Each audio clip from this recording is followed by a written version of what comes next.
So, our next assignment is called American Pie An Exploration of Food. So, this is wide open. You can do all sorts of things. You can photograph your friends eating, your family eating, preparing food, food as an object.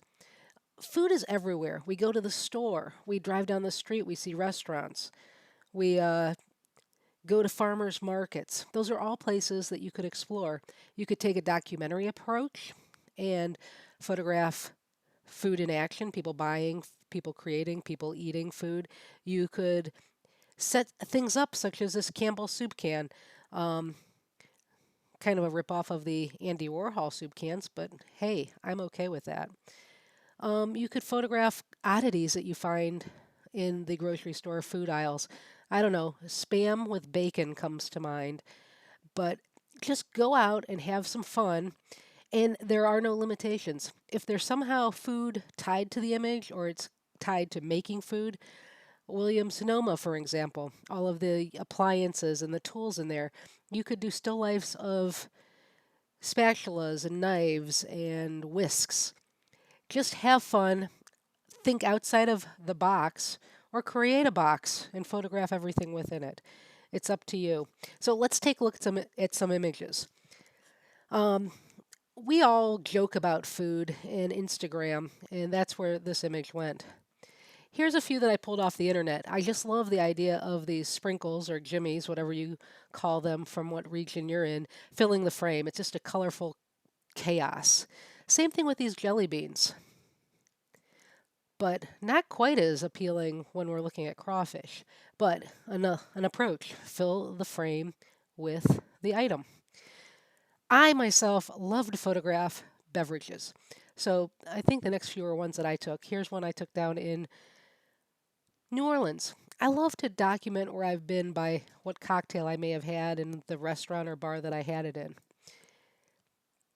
I was in South Carolina in the ID there. You don't get glasses like that very often. Had to make an image. About to take off from an airport. I like some whiskey. And the view.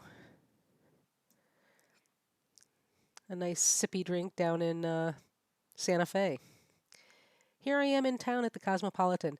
So you never know what's going to happen. So that was the bar top, and it was reflecting all these fantastic lights and the bottles. How do you pass that up?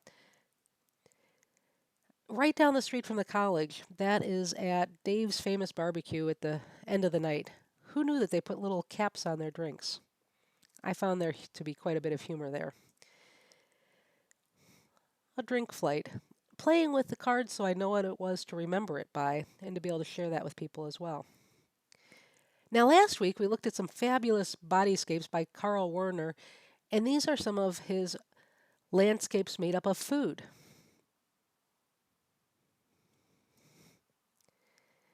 You can go check out his website to see more of these. Food trucks. These guys are characters. They want you to come and buy. They're going to probably play it up for a photograph for you. Kind of a sneaky photo. The inside of a diner. How do you pass up a checkerboard floor? I was the only one there. I had a little diner out in LA, enjoying some scrambled eggs. Love the space. Love that ceiling. Albuquerque. I've wanted to photograph this facade for years, and I finally drove by on an early Sunday morning and there were no cars there. So, just what I was looking for. And a diner. So, grabbed a few of these off the internet to share with you to broaden your view.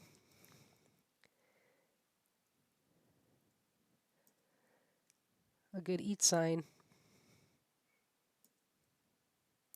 inside of a diner.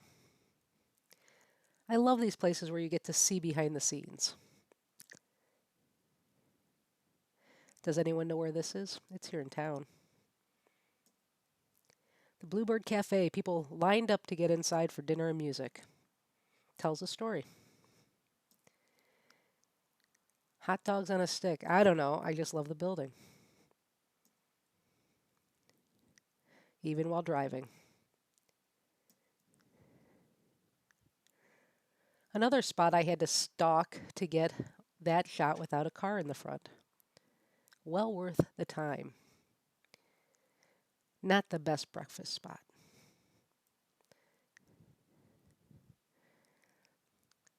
I love some kitsch. I grabbed this one off the internet as well. Street corner. Ah, bacon. So, how many of you guys have headed down to Chinatown and gone into some of the markets there with the fish and all of the things that we don't see as a norm? Always fun to photograph. They might not want you in there photographing though. This was in Whole Foods. They didn't care. I'm always looking for signs. Ah, little breakfast shots. Part of everyone's day. Play with the composition, play with the lighting. Everything in the frame counts. Look at the edges of the frame. Look at the angles that you're playing with. What are you creating? Look at your depth of field. We can still read Pinecrest in the background, but that coffee is piping hot. Sometimes the idea of that depth of field with that hand coming into the background kind of softens things up and it gives a sense of place and people.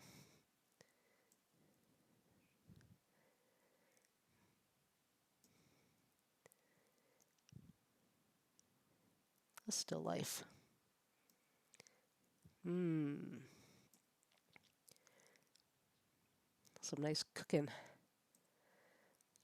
Some finished dinner. I am fascinated by the idea of the leftovers. What you pick away at and what's left. Someone did a photograph or a photographic series of the inside of trash cans. Ugh, pickles. Oh, I just had to go back here. The Maverick Cafe is down the street from the North Las Vegas campus. It's one of my favorite places. It is so bad, it's good. And you can kind of get a sense of that handwritten sign.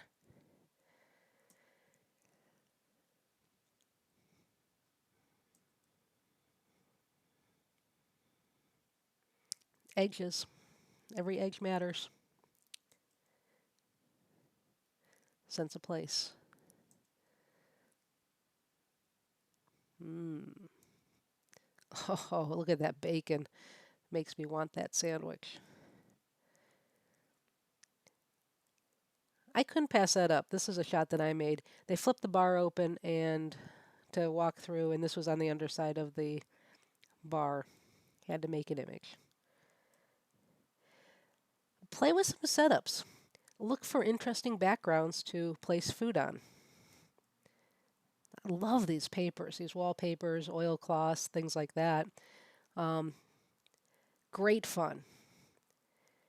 Not everything has to be found. Well, that's just not right. But it did grab my attention.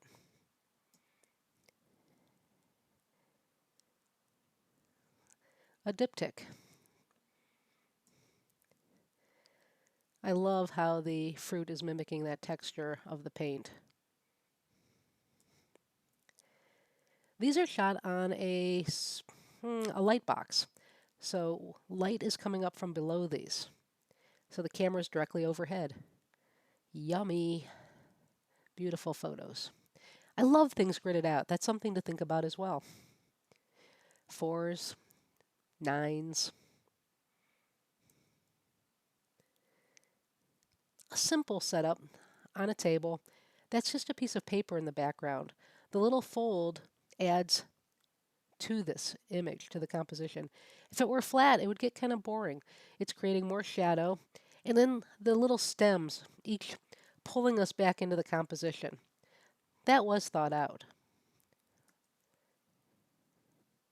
The cherry, foreground super in focus, background out of focus, and that stem pushing us back towards the bowl. We know what it is, a bowl of cherries.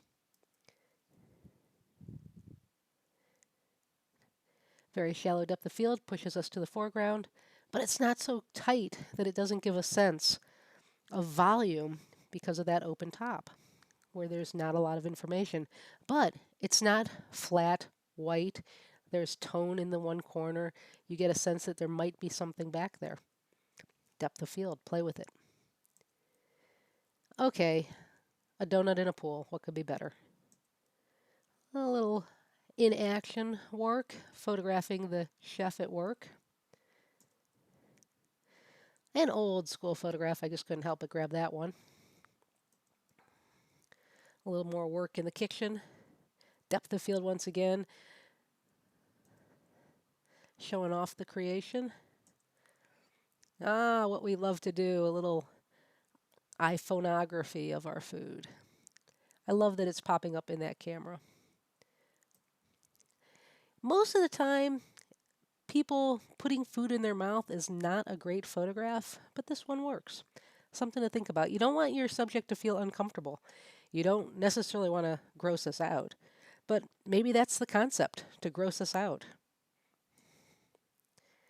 Shopping stores, as I mentioned earlier, always interesting to photograph. Here's a photograph that I did back in the 90s. These were shot on film with a $25 camera from a thrift store.